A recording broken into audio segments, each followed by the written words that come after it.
Добро, интересна е приказната дека овој свештеник крижник, кој последен се сретнува со Тито некаде февруари 80 година, еден месец подоцна. Значи некаде во март 1980 година во еден нестреќен случај загинува во Германија. Тако е. То се догодило, то е чињеница. Сад, дали е то било случајно или не, ја не знам. Меѓутоа неговите роднини велат дека можеби дел од тогашните структури на УДБА, бидејќи тоа личи тој начин, таа сообраќајка всушност можеби помалку и наликува на модалитетите кои УДБА ги користеше во текот на 70-80 години. Прije nego što smo počeli taj razgovor, ja sam rekao da sam prije nekoliko nedelja bio u Celju i došla je sestra križnika. I rekla da, ja sam se strašno bojala za njega, jer prije nego što se dogodila ta nesreća, on je došao kući, rekao ja se strašno bojim. Иако тогаш тоа беше чувано како најстрога државна тајна, денес е веќе јасно дека пред да замине на тоа лекување во клиничкиот центар во Љубљана, Јосип Брз Тито имаше донесена одлука својот животен и политички век да го продолжи да го живее токму тука во Брдовка Крањ, односно овој кабинет кој се нарекуваше златниот салон на Јосип Брз Тито во оваа резиденција да биде претворен во негова работна канцеларија и тука да се одржуваат тие седници на председателството на СФР Југославија и на партиското раководство на Сојузот на комунистите на Југославија. Знаете дека некаде на крајот на својот живот тој всушност сакаше да се пресели целото своје живење и функционирање, да го пресели тука во оваа вила Брдовка Крањ и од тука всушност да раководи со Југославија. Тако. Они видно говорил да е Брдо негов дом. Да е то, со го опрашали, а не кам бушол, и рекол домов на Брдо. Значи толку пријатно се чувствуваше тука? Ја.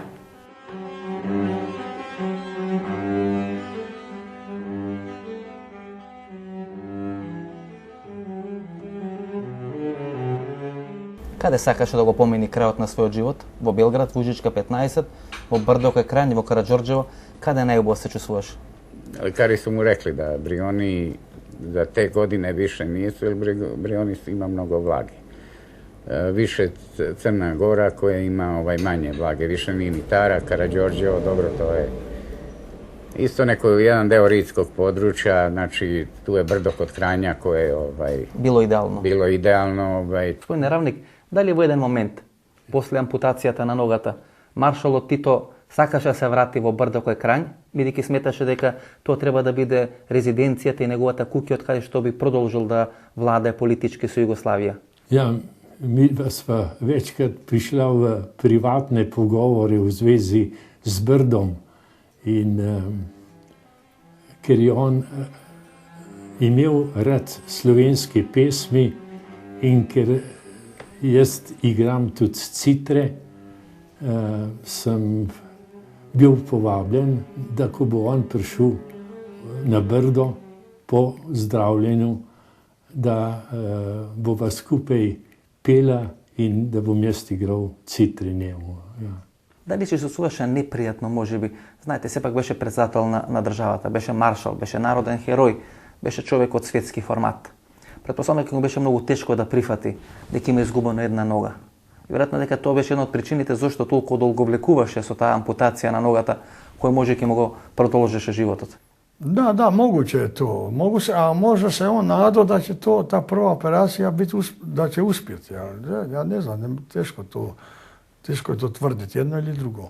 Многу ми навелат дека... Ali samo znam da je bio hrabar, to... Многу ми навелат дека знаел да кажи каков ќе бидам јас председател или врховен комендант без една нога. To je, sigurno da je razmišljao, ali samo se šalio, da kako će biti predsjednik države sa jednom nogom. I verovatno bi on, da je ostao, on bi sigurno, verovatno bi, ja sam ubijeđen da bi on tražio da tu funkciju, da preda tu funkciju. Во текот на сите тие 4 месеци на неговото лекување во Љубљана, маршалот Јосип Брз Тито се наоѓаше на 7-миот кат на клиничкиот центар. Неговиот медицински тим се наоѓаше еден кат погоре, односно на 8-миот кат, и само 5 дена додека траеше ампутацијата на неговата нога, тој беше сместен во првиот кат во интензивната нега на клиничкиот центар во Љубљана. Во еден период, господине Драго, се сметаше дека неговото здравје се подобрува и дека ви би требало да се вратите во Брдо на Крањ. Значи, во еден период се проценуваше дека всушност ќе биде преселен од клиничкиот центар во Брдовка Крањ. Da, već smo se spakovali, sve da idemo na brdo kod Kranja i tamo će se držati terapija, tamo će on se liječiti. Mislim, dolazit će terapeuti koji će to obavljati to. Međutim, u toku noći njemu pozlilo. Otkazali su bubrezi. Znači, во текот на ноќта Ja. му откажат бубрезите. Jeste. I onda je to pošlo na gore. Се вели дека сте користеле најсовремени некои медицински средства, посебно во делот на она антибиотика која е за намалување на температурата, дури одредени нови лекови кои во тој момент и не беа во сериско производство, меѓутоа ниту тоа не помогна за паѓање на таа температура која велите дека била главен проблем. Mi smo imeli na voljo, če niso bile zdravila pri nas dosegljiva, je bilo treba iti v inozemstvo, tako da smo stalno imeli najmodernejše zdravila za uporabo. Pa kljub temu ni uspel temperature vedno znižati. И тука мислите дека е клучниот проблем, бидејќи таа температура во текот на цело лекување не успеа да се намали. To je moje osebno mnenje.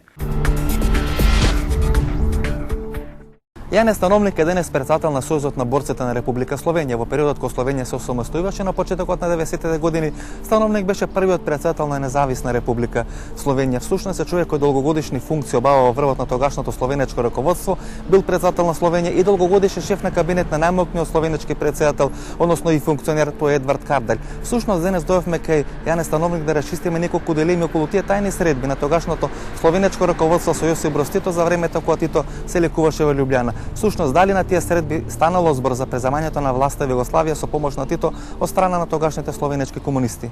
Зошто Тито одбра да биде лечен во Љубљана? Постојат многу шпекулации. Нели имаше спремен апартман во тогашната војно-медицинска академија во Белград, некаде со 100 кусур квадрати, и на крај одлучува да се лекува во Љубљана. Многу шпекулации подгра целата таа одлука на Јосип Брос Тито. Дали вие сте информирани што е според вашето мислење клучното прашање зошто Тито одбра да се лекува токму во Љубљана? Slušajte, svaki čovjek, tako i najviši šef države, ima pravo i normalno izabire u kritičkim trenucima one lekare u koje ima najviše poverenja. I očigledno je Tito imao najviše poverenja u ekipu slovenačkih lekara koji su ga i pratili na mnogim putevima koji je obavljao po svetu. I prema tome on je izabrao tu ekipu, a sem toga klinički centar u Ljubljani je verovatno tehnički ili tehnološki bio najbolje opremljen u cijeloj Jugoslaviji u ono vreme. Tako da tu nema nikakve tajne i nikakve špekulacije niti išta. To je bio sasvim normalni proces. Имаше ли политички тестамент? Која беше неговата последна политичка порака? Може ли денес се говори за некаков политички тестамент на маршалот Јосип Брос Тито? Nema. Prvo, sve to nekako naglo krenulo i brzo se završilo, što bi rekli. Nije tu bilo nekog, sve se to bile nade da će biti bolje posle prve operacije. Mislim, on je živeo u toj nadi i posle druge operacije na kraju krajeva. Nadao se da će to sad biti u redu, jer kažem, ali nije imao neki politički testament, ništa. Sve je to bilo, on je naučio tako da se bori, da izlazi uvijek kao pobednik, eto ovaj put nije mogao da izađe kao pobednik. Da je odmah urađena ta operacija amputacije prvi put, sigurno bi živeo još 4-5 godina. Gospodine Симчич, вие напишате ова книга Тито без маски и се публикувате на досие број 36 кој го наоѓате во архивот на Република Словенија. Да. Значи тоа досие веќе почнува да се отвара и да се дознават одредени пикантерии околу целата оваа работа. Па, тај досие е, мислим да е доста озбилјан, нема ту... Добро, внутра се ствари кои изненаđују, не? Има ли документи во тоа досие за таа последна средба на Тито во Брдо кај Крајн со раководството на тогашна Словенија по Пит до Ланц Сергеј Крегер? Бидејќи има информации од луѓето кои се на некој начин најблиски до Тито, од неговата лична придружба, дека маршалот размислувал после таа операција да се повлече од власта и да ја предаде власта на некој друг. Постои записник, 36 страница е дугачак и тај записник е у тој кутии број 36. И тој е задни разговор Тита со неким политичким водством Југославија. Може да се смета како политички тестамент на Тито? Ја мислам да е тоа политички тестамент. Дали може да се насети дека всушност маршалот размислувал да се повлечи после евентуалната операција на ногата во Лjublјана? Ne, Tito nije razmišljao o smrti.